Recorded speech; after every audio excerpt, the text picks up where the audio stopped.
ハイエナ氏超責任務の感想動画です。皆さん正直に答えてほしいんですけど、バージョン 3.2 予告番組を見て、休憩パッチだなって思った人手を挙げてください。はーいと思ってたんですが、結論から言うと黒毛最高って思ったんで、その感情を共有します。今回一生ベタ褒めするんで、あえて先に数少ない合わなかったところから共有。もちろん好みの世界なんですけど、私はメソメソ角メドリはめちゃくちゃ好きなんですけど、シグリカちゃんにはそんなハマりませんでした。それはドスケベ教員にドスケベ学園長が控えてる中で、天真爛漫キャラはお前好みではないだろうなって思うかもしれませんが、そうなんですけど、別にキャラのビジュアルだけに限らず、裏学園とかルーンとか、私が何もしなければただのルーンでしかないよね。でも意味を解読すると秘められた力を引き出せるの。意味の始まりと終わりが逆さまになってるな。オッケー、このルーンなら意味を元通りにできるわ。とか、この辺りの設定だったり、あとはそもそもシグリカちゃんがいかに期待されてる存在かっていう描写が、前半ちょっと駆け足だったかなって気がしていて、そこが影響してるのか、中盤から終盤にかけての妙に長いシグリカちゃん頑張る、失敗、シグリカシャドウにいじられる、また頑張る、失敗、いじられるっていうフェーズが、なんかシグリカちゃん追い詰められてんなーって思うぐらいで、あんまり感情移入できませんでした。成熟者揃いの名調では珍しく成長途上のキャラで、今までの名調ではあんまり見なかった表現も多くて、そこは見ていて楽しかったし、その表現単品で見た時にシグリカちゃんかわいいって感じる瞬間は何度もあったんですが、そのシグリカちゃんの魅力をストーリーで爆裂ブーストされてたかっていうとどうかなっていうのが個人的な所感でした。合わなかった点以上。要するに根幹のストーリーはそんなに合わなかったっつってんのに、なんでこんなに満足してるのかっていうと、もうそれ以外が全部良すぎた。まずは何と言っても過去キャラの再登場でしょう。チサ信じてたよ。出会い頭に久しぶりもなくいきなり本題に入るのはチサらしく、輪廻との対比もあってまた味わい深かったです。久しぶりって言わないのは単純にチサのパーソナリティってだけじゃなくて、普段からシグリカとかとも絡んでるってことなのかなって言ってる人がいてナイスって思いました。クエストの目的地に輪廻やらチサやら過去キャラが立ってるのほんまテンション上がるんですよね。細かいんですけど、チサ連れてる時にキャラ入れ替え制じゃなくて一緒に戦ってくれたじゃないですか。これもすごい好きでした。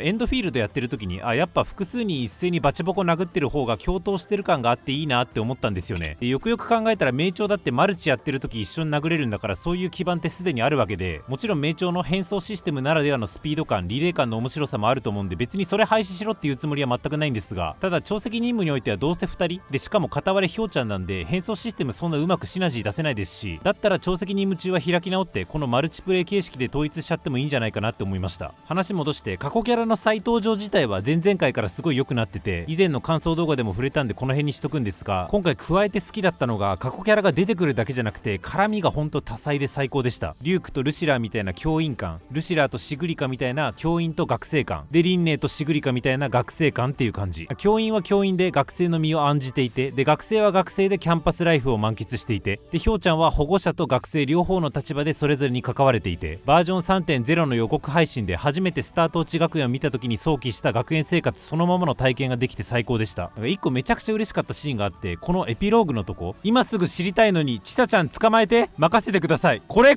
名調の進化の象徴的なシーンじゃねえかって思ってて、リナシータまでってひょうちゃんと共鳴者何名かが一緒に出てきても、ひょうちゃんと共鳴者 A、ひょうちゃんと共鳴者 B みたいにあくまでやり取り自体はひょうちゃんを起点にするシーンが多かったと思うんですよね。フィービーとザンニーとかオガユノぐらいはあったんですけど、ここ言語化ができてるか怪しいんですけど、あからさまにバンドル販売というか、今回はこの2人をセットでお届けしますみたいな香りが強すぎて、別にこれはこれで定々なんですけど、その世界の中でキャラが一人でに動かした結果の絡みとして認識しにくかったところがあったんですよね。と思っていたところ、今回シグリカが逃げ出したところに輪廻が単に追いかけて、でチサが後から何も言わずに追いかけていくのではなくて、輪廻がチサちゃん手伝ってって声かけたのめっちゃ感動しました。完璧すぎるっていうか、これがバージョン 3.0 で良かっただろうって思いかけたんですが、いやエイメスのストーリーを見た後だからこそ、エイメスが守ってくれたこの世界と日常の大切さを強く感じるって誰かが擁護しててうまって思いました。今回新たに実装されたプチキャラクエ、長責任務の中で強制的にやらせるのは思い切った感じにも見えなくもない一方で、こういうシステムに切り出すから目立つのであって、普通に長責任務中に各キャラとイチャつく日常パートが追加されたものだと考えれば全然いいかなっていうか、むしろ私はこういうの名調はもっとやれって思ってたので、これもポジティブでした。過去キャラはウェーブラインで出してちょっとサービスして終わりなのかなって思ってたんで嬉しかったですね。ルシラー学園長はストレス発散法にオペラとかショート動画とか外面のいいいこと言ってましたけれども、真のストレス発散法はビジュアルのいい男子学生連れ込んで常時を重ねる。これ次の幕間任務で出てくるんで覚えておいてください。横並びでキャラと絡めるようになってよりそのありがたみを実感したんですが、やっぱりリュウク先生の存在でかいですね。精査で語っちゃってるとこあるかもですけど、なんか男性が保護者的ポジで見守ってくれるだけで安心感があるっていうか、リアリティがあるっていうか、リュウク先生と一緒に妙に解像度が高いワッフルの絵を見ながら、妙に解像度が高いワッフルの味わいに関するテキストを読んでる間は乙女芸をやってるのかと勘違いしました。ちなみに皆さんはご存知かと思いますが、彼女がおります。クリア後にホロタクができる広場のベンチに座っているのでお見逃しなく。この星々の秘話の隠し要素として盛り込んでくるなんて小憎たらしい演出つながりで言うと、今回びっくりしたことがあって、このレインボーパチパチキャンディーのくだり異質じゃなかったですか？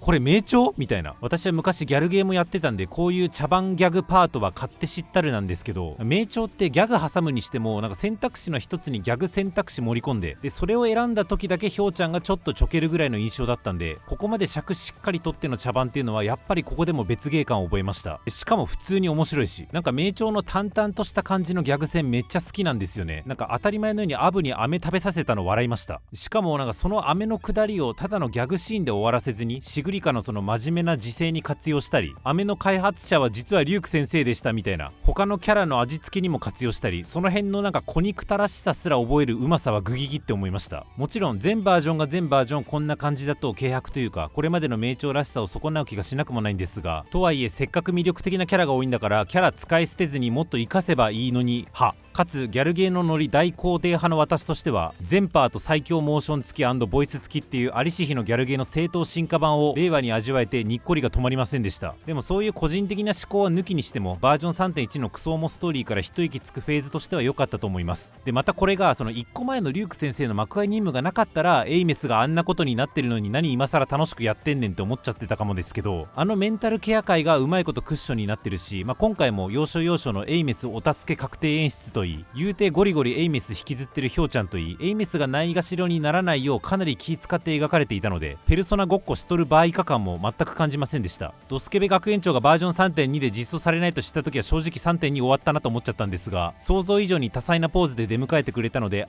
そういうことか、じらしプレイね、それ含めてのプレイなのね、それ含めてのプレイなのね、それ含めてのプレイなのねということで、大人のカリキュラムの巧みさにボルテージが上がるばかりでした。さすがにこのインタラクションは悪意あるでしょう。背景に爆乳を置いて、さあこのプレートを調べてみよう、できるかって思いましたが、しかしバージョン 3.2 には学園長のようなあからさまドスケベに加えてダークホースドスケベが彗星のごとく登場しましたね。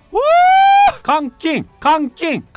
クリストフォローお疲れ様でした。何このダウナー系ドスケベ、またフローバとも少し違う擦れ方というかただれ方が超ツボですね。さすがにこの表情作っといてこの先足舐めさせるイベントないわけないですよね。ここまで作り込まれてればさすがにプレイヤブルでしょうし、ニボラも前回控えの祝典の出席者にもう一人フラクトシデスいる言ってましたし、この手袋の色といい思わせぶりなコメントといい、さすがにフラクトシデスだと思ってるんですけど、シグリカに対して期待する形で追い詰めていく友達と適度に突き放す形で追い詰めてくる友達をセッティングするとか、もうほんと性格悪くて最高だなって思います。黒毛ほんまクソ野郎だわ。ヒユキ、ルシラ、ダーニャ。